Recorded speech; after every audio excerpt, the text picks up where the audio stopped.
క్రీస్తు రక్త సంబంధులైన దేవుని సంఘమునకు, గనులైన దైవజనులకు, దేవుని బిడ్డలకు, ప్రతి ఒక్కరికి సర్వలోకనాథుడును సర్వంతర్యమైన ప్రభు అయిన యేసు క్రీస్తు నామం పేరట మీ అందరికీ హృదయపూర్వకమైన వందనాలు తెలియజేస్తూ ఉన్నాను. ఈ ఉదయ కాలము మరి దేవుని మాటలు వింటున్న మీ అందరికీ మరొకసారి కృతజ్ఞతలు. మరి పరిశుద్ధ గ్రంథములో నెహెమ్యా గ్రంథము 12వ అధ్యాయము 43వ వచనములో చివరి భాగంలో ఒక మాటను చదివి దేవుని మాటలు మనము ధ్యానం చేయబోతూ ఉన్నాం. ఆనంద ధ్వని బహుదూరమునకు వినబడెను. వాక్యమైన దేవానికి స్తోత్రాలు.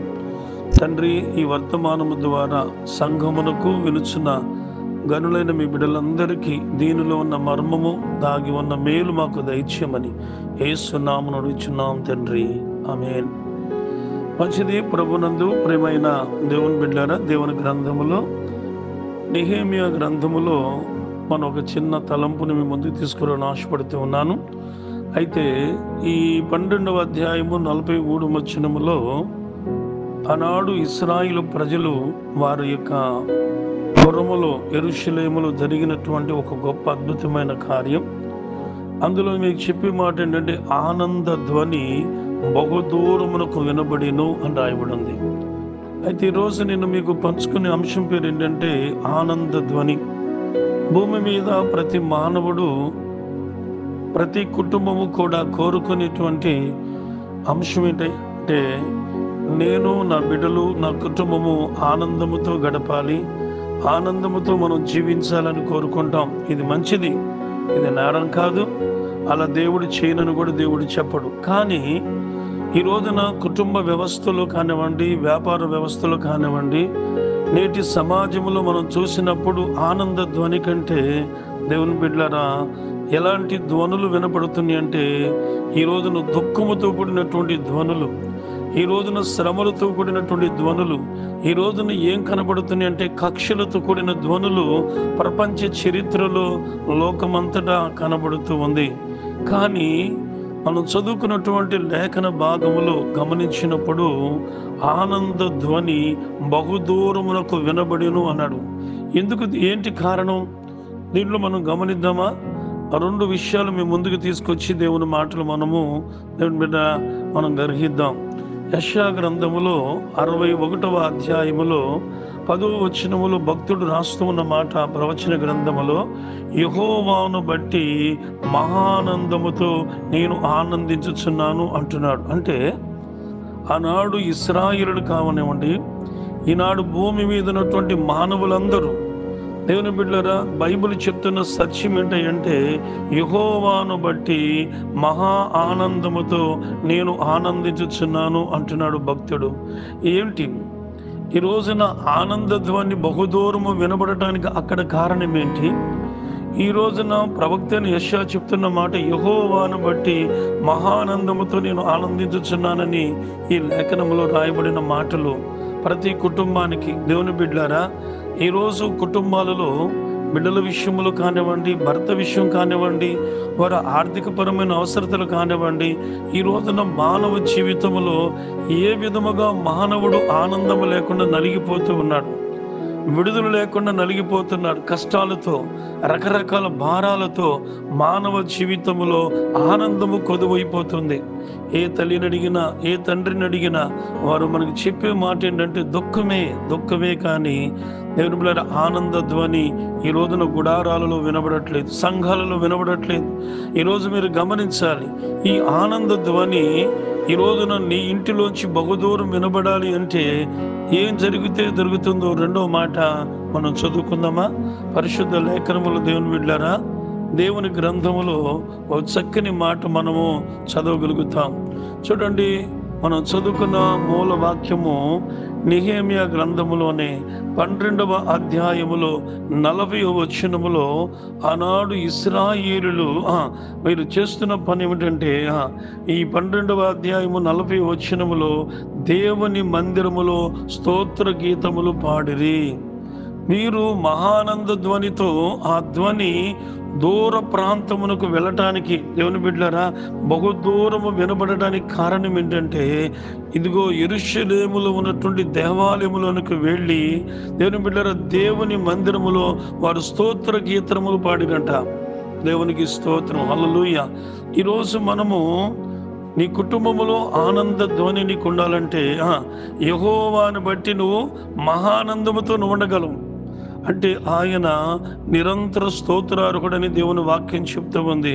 ఆయన స్తుతులకు పాత్రుడు, ఆయన స్తోత్రార్హుడు గనక ఆనాడు ఇశ్రాయేలు ప్రజలు చేసిన గొప్ప పని ఏంటంటే దేవుని మందిరములోనికి వెళ్ళి వారు నోటితో స్తోత్ర గీతములు పాడుతూ ప్రభువుని ఆరాధిస్తూ ఉన్నారు. దేవుని బిడ్డలారా, పరిశుద్ధ గ్రంథ చరిత్రలో ఆనాడు సొలొమోను గారు దేవుని మందిరం కట్టిన వెంటనే ఆ మందిరములో జరిగింది ఏంటండి, దేవుని స్తుతి ఆరాధన అని రాయబడి ఉంటుంది దేవుని గ్రంథములో. కనుక మనం గమనించాలి, అంటే దేవుని స్తుతి ఆరాధన, దేవుని ఆరాధించేటువంటి ఆ ఆరాధనలో ఏ మానవుడైతే పాలు పంపులు పొందుతాడో, ఆ ఆరాధనలో ఎవరైతే ఏకీభవిస్తారో వారికి కలిగేటువంటి తెలుసండి ఆనంద ధ్వని. అది బహుదూరమునకు వినబడుతుంది. అంటే నీకున్నటువంటి దుఃఖ దినాలు, నీకున్న చింత దినాలు, నీకున్న బాధలు, నీకున్న కష్టాలు ఎప్పుడు నువ్వు మర్చిపోగలుగుతావంటే నువ్వు దేవుని స్తుతిస్తూ ఉండగా, స్తుతికి పాత్రైన దేవుడు మాత్రమే విడిపించగలిగిన మహనీయుడు. ఎందుకు విడిపిస్తాడు అంటే దేవుని బిడ్డలారా, ఆయన విడిపించే దేవుడు, ఆయన కార్యం చేసే దేవుడు, ఆయన సహాయం చేసే దేవుడు. కనుక ఆయనను స్తుతించినప్పుడు, ఆయన ఆరాధించినప్పుడు మానవ జీవితాలకు విడుదల కలుగుతుంది. ఆనంద ధ్వని నీలో నుండి ఉబికి ఇది ప్రపంచానికి తెలుస్తుందని బైబిల్ చెప్తూ ఉంది. దేవునికి స్తోత్రం, హల్లెలూయా. చూద్దామా, గమనిద్దామా దేవుని బిడ్డలారా. పరిశుద్ధ లేఖనములో నేను 2 విషయాలు మీకు జ్ఞాపకం చేశాను. ఈ మాటలు జాగ్రత్తగా గుర్తు చేసుకుందాం. చూడండి, ప్రపంచములో దేవుని బిడ్డలారా ఈ ఆనంద ధ్వని బహుదూరమునకు ఎలా వినపడుతుంది అంటే బైబిల్ మనం గమనిద్దాం. ఇశ్రాయేలు ప్రజలు 430 సంవత్సరాలు ఐగుప్తు అనేటువంటి చెరలో ఉన్నారు. వారు దేవుని మహాకృపను బట్టి దేవుడు వారిని విడిపించి వారికి వాగ్దాన భూమి అనబడిన భూమి మీద ఉన్నటువంటి కానానుకు ఆనాడు మోషే గారి ఆధ్వర్యములో కొన్ని లక్షల మంది ప్రజలు నడుస్తూ ఉన్నారు. గొప్ప ధ్వని. దేవుని బిడ్డలారా గమనించండి, సుమారుగా బైబిల్ వ్యాఖ్యానకర్తలు, బైబిల్ పండితులు చెప్తూ ఉన్నారు 30 లక్షల మంది పైగానే ఇశ్రాయేలు కాల్బలం బయలుదేరిందట. అంటే ఇశ్రాయేలు యొక్క ప్రజలు 30 లక్షల మంది ఐగుప్తు నుంచి బయటకు వచ్చారు. వీరు ఎక్కడికి వచ్చారు అంటే ఎదురున్నటువంటి ఎర్ర సముద్రం దగ్గరికి వచ్చారు. దేవుని బిడ్డలారా, వారు ఇశ్రాయేలు ప్రజలు దేవుణ్ణి ఆరాధించేవారు. వారు దేవుని ఆరాధించడానికి మేము వెళతామంటేనే ఐగుప్తు రాజైన ఫరో వెళ్ళనివ్వలేదు. అయితే దేవుని ఆరాధించే ఇశ్రాయేలు ప్రజలు ఎర్ర సముద్రం దగ్గరకు వచ్చినప్పుడు ఆ సముద్రము దగ్గర దైవజనుడైనటువంటి మోషే గారు ప్రభువుకు ప్రార్థన చేయగానే ప్రభువు మోషేతో మాట్లాడినప్పుడు ఆయన చేతి కర్రను చాపగా ఎర్ర సముద్రము 2 పాయలైంది. దేవుని బిడ్డలారా, ఆ ఎర్ర సముద్రములో ఇశ్రాయేలు ప్రజలు 30 లక్షల మంది ఆరిన నేలను నడిచి ఈ దరి నుండి అవతల దరికి వెళ్ళేంత వరకు ఇశ్రాయేలు ప్రజల యొక్క ధ్వని, ఆనంద ధ్వని దేవుని బిడ్డలారా, వారు సముద్రం దాటి బయటకు వెళ్ళిన తరువాత బహుదూరమునకు వినబడెను. ప్రపంచ చరిత్రలో దేవుని బిడ్డలారా అలాంటి కార్యము మరి ఎన్నడూ కూడా జరగలేదు. సముద్రం 2 పాయలినప్పుడు ఈ వార్త ఎక్కడికి వెళ్ళిందో తెలుసా అండి? ఆ ఆనంద ధ్వని బహుదూరమునకు వినబడింది. ప్రపంచములు అందరికీ తెలుసు. ఈరోజు చరిత్ర గ్రంథాలలో దేవుని బిడ్డలారా అనేకమైన లైబ్రరీలో ఆ రాజు రాయబడిన ఆ నది సముద్రమునకు వచ్చి చరిత్ర ఈరోజు చెప్తూ ఉంది. ఈరోజు మనం వింటూ ఉన్నాం. కనుక మరి ఉదయకాల సమయంలో పరిశుద్ధాత్మ దేవుడు మనతో మాట్లాడిన మాట ఏంటంటే ఆనంద ధ్వని. ఈరోజు నీ జీవితంలో కూడా ప్రభుని ఆరాధిస్తూ ఉంటే, ఆయన సన్నిధులను సమీపిస్తే ఆయన ఏం చేస్తాడు తెలుసా అండి? ఆనంద ధ్వనిని నీకు కలుగు చేసి బహుదూరమునకు వినబడే విధముగా ప్రభు సహాయం చేయగలడు. ప్రభు ఈ మాటలు దీవించునుగాక.